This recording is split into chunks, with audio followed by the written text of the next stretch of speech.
Imagine looking at a map of Europe. Not the map you see today, but a map from 100 years ago. It looks solid, doesn't it? It looks permanent. Great empires stretching across the continent.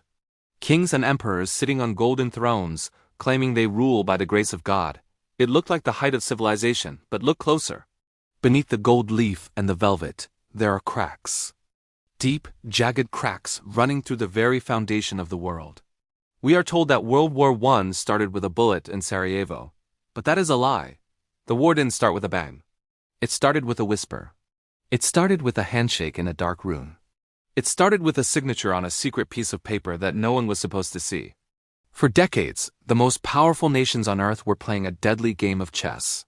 They called it diplomacy, but it wasn't diplomacy, it was a suicide pact. They divided themselves into two massive armed camps, the Triple Alliance and the Triple Entente. Two heavyweights standing toe-to-toe in a room filled with gunpowder, both holding a lit match. How did brothers become enemies? How did the cousins who sat on the thrones of Britain, Germany, and Russia end up sending millions of their own people to slaughter each other? This isn't just a story about politics. It is a story about betrayal. It is a story about fear, the kind of paralyzing fear that makes a nation pull the trigger just because they are terrified the other guy might shoot first. We are going to peel back the curtain. We are going to show you the lies, the spies, and the broken promises that turned a continent of culture into a graveyard of ghosts. If you love your country, subscribe. And if you love your mother, comment. To understand the nightmare, we have to wake up in a dream. The year is 1871. We are in the Hall of Mirrors in the Palace of Versailles, France. But there are no Frenchmen celebrating here today. The hall is filled with the glitter of Prussian blue uniforms, the shine of Pickelhaube helmets, and the heavy smell of triumph. On this day, the German Empire is born. It is built on the broken back of France. The Iron Chancellor, Otto von Bismarck, has done the impossible. He has taken dozens of squabbling German states and forged them into a single weapon of steel. But in doing so, he has created a permanent wound in the heart of Europe. France has been humiliated. They have lost the provinces of Alsace and Lorraine. They have lost their pride. And deep in the French soul, a single word is burned in fire: revenge, revenge. Bismarck knows this. He is a genius, perhaps the greatest statesman history has ever seen. He knows that as long as France is angry, Germany is in danger. But he also knows that France cannot fight Germany alone. France needs a friend. France needs an ally. And so, Bismarck begins his great juggling act. He decides that the only way to keep Germany safe is to keep France lonely. He builds a spiderweb of alliances, a complex system of treaties designed to ensure that Germany is always one of three in a system of 5 powers. He looks at Austria-Hungary, the fading empire to the south, and shakes their hand. He looks at Russia, the sleeping bear to the east, and whispers promises in their ear. For 20 years, Bismarck keeps the peace. But it is a peace held together by his own brilliance. He tells Russia, "We are your friends," while telling Austria, "We will protect you against Russia." He spins plates in the air, terrified that if one drops, the whole show ends. It was a masterclass in manipulation. Germany was the puppet master of Europe. But time is a cruel enemy. Empires are not just lines on a map. They are living, breathing beasts with anxieties and hungers. Austria-Hungary is crumbling from within, terrified of the Slavic people who want freedom. Russia is expanding, hungry for warm water ports, eyeing the Balkans with greedy intent. And watching it all from across the channel is Great Britain the lion. Britain cares nothing for European alliances. They live in splendid isolation. They rule the waves. As long as no single power dominates the continent, Britain is happy to count its money and sail its ships. Bismarck's nightmare was simple: a war on 2 fronts. If France and Russia ever became friends, Germany would be surrounded. To prevent this, he signed the reinsurance treaty with Russia. It was a secret. It was a promise that Germany and Russia would not attack each other. It was the linchpin of European peace, but in 1890 the world changed. The old puppet master was fired. A new, young, arrogant Kaiser came to the throne, Wilhelm II. He didn't want a juggler. He wanted power. He looked at Bismarck's complex web and called it confusing. He looked at the treaty with Russia and decided he didn't need it. He thought, why bow to the Tsar when I can lead the world? This was the moment the first crack appeared. This was the moment the tectonic plates began to shift. The German leadership, blinded by their own rising industrial power, believed they were invincible. They let the line to Russia go dead. In the silence that followed, France heard an opportunity. France, the radical republic, and Russia, the absolute autocracy, had nothing in common. One sang the Marseillaise. The other sang God Save the Tsar, but they shared one thing: fear of Germany. Do you think alliances prevent war or cause them? Let us know in the comments below, and don't forget to subscribe for more hidden history. Let us look into the eyes of the men who held the fate of millions in their hands. These weren't nameless bureaucrats. They were men with egos, insecurities, and family drama. First, there is Kaiser Wilhelm II of Germany. He is the most dangerous man in Europe, not because he is evil, but because he is unstable. Born with a withered arm, he spent his entire life trying to prove he was strong. He compensated for his physical weakness with bluster and aggression. He loved uniforms. He loved parades. He wanted Germany to be respected, but he demanded it in a way that made everyone hate him. He was a man who would threaten you with a sword and then cry because you didn't want to be his friend. He looked at the British Royal Navy owned by his grandmother, Queen Victoria, and he didn't feel admiration. He felt envy. He wanted his own toys. He wanted his place in the sun. Then, look to the east. Tsar Nicholas II of Russia. A man who never wanted to be Tsar. He was quiet, a family man, deeply religious, and tragically weak-willed. He believed God had chosen him to rule, but he didn't have the stomach for it. He was easily swayed by his advisors, by his wife, and later by mystics like Rasputin. He ruled over a massive peasant empire that was barely out of the Middle Ages.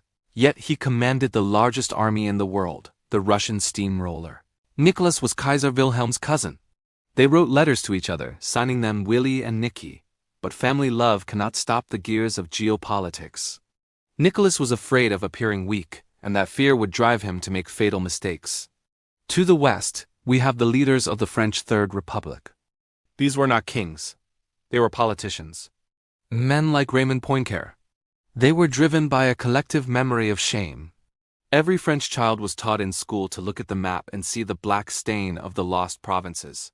The French leadership was obsessed with survival. They knew that mathematically, Germany was growing faster. Germany had more men, more steel, more coal. France was living on borrowed time. They needed a shield. They needed a sword. They were willing to make a deal with anyone, even the devil, to ensure they wouldn't be crushed again. And finally, the sleeping giant, Great Britain. King Edward VII and later George V, but the real power lay in Parliament and the Foreign Office. Men like Sir Edward Grey. For centuries, Britain's strategy was simple: fight anyone who gets too strong. They fought Napoleon. They fought the Spanish.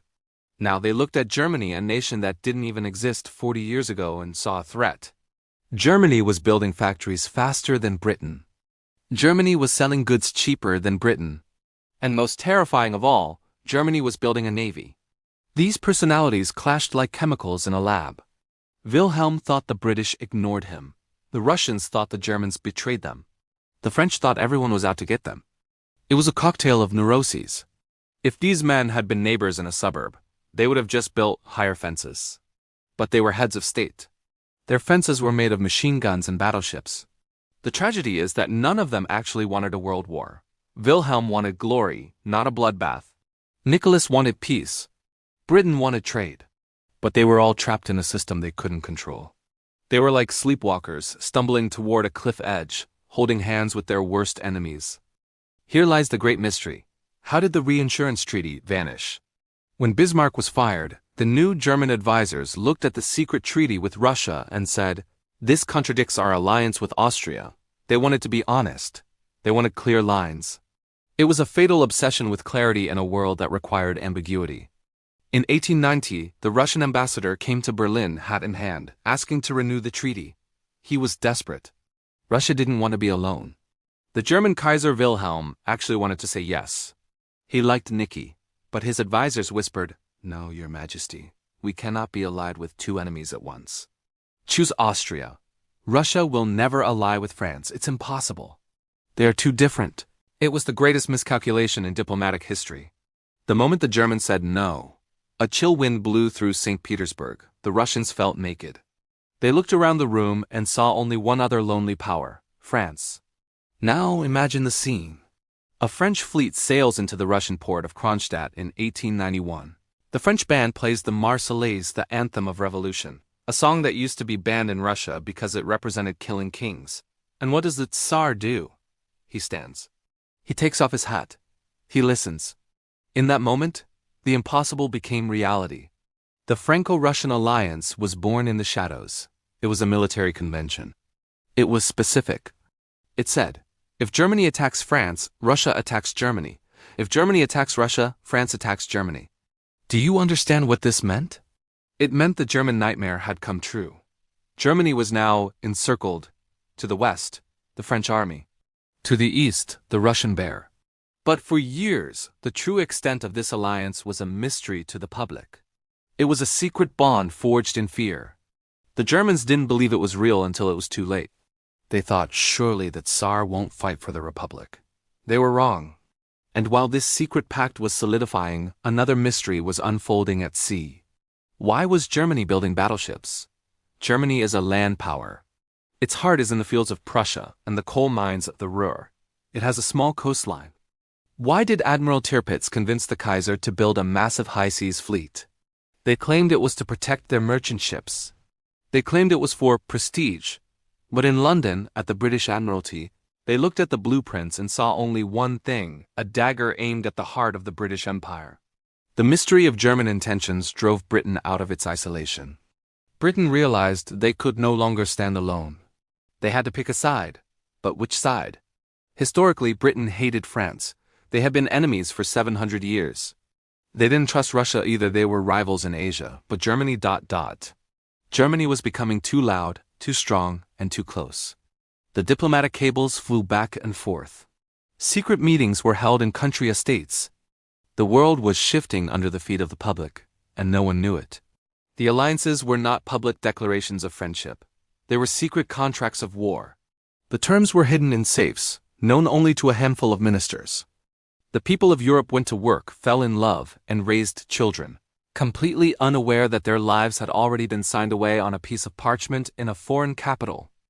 Suspicion is a poison. Once it enters the bloodstream of a nation, it causes hallucinations.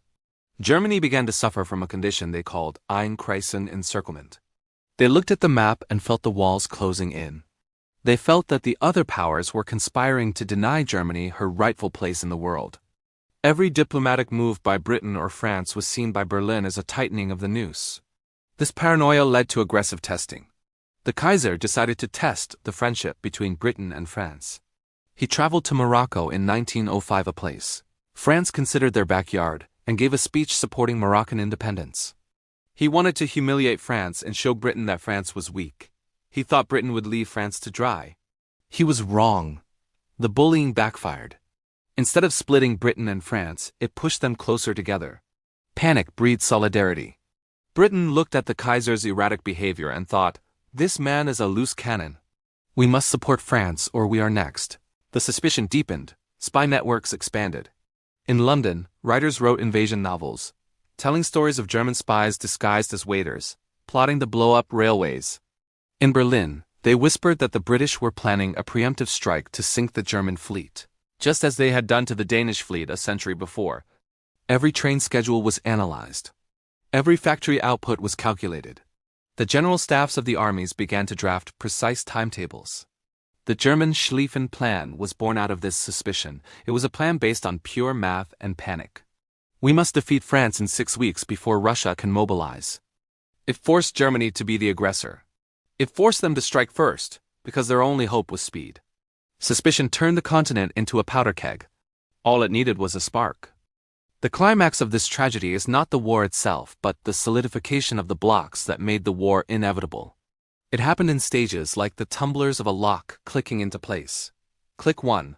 The Entente Cordiale, 1904. Britain and France buried the hatchet. They signed an agreement settling their colonial disputes. It wasn't a military alliance yet, but it was a friendly understanding. The two ancient enemies were now holding hands. Germany was shocked. Click 2. The Anglo-Russian Convention, 1907.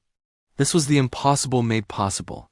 Britain and Russia, who had played the great game for control of Central Asia, decided to stop fighting. Why? Because they both feared Germany more than they feared each other. Now the lock was closed. The Triple Entente was born. Britain, France, Russia. Facing them, the Triple Alliance, Germany, Austria-Hungary, Italy. Europe was now a bipolar system. Two gigantic machines, geared for war, facing each other across a narrow border. There was no flexibility left, no room for maneuver. If one nation dragged its foot, the whole chain would pull everyone else into the abyss. The tension became unbearable. It was like the air before a thunderstorm, heavy, static, suffocating. There were crises in the Balkans. Bosnia.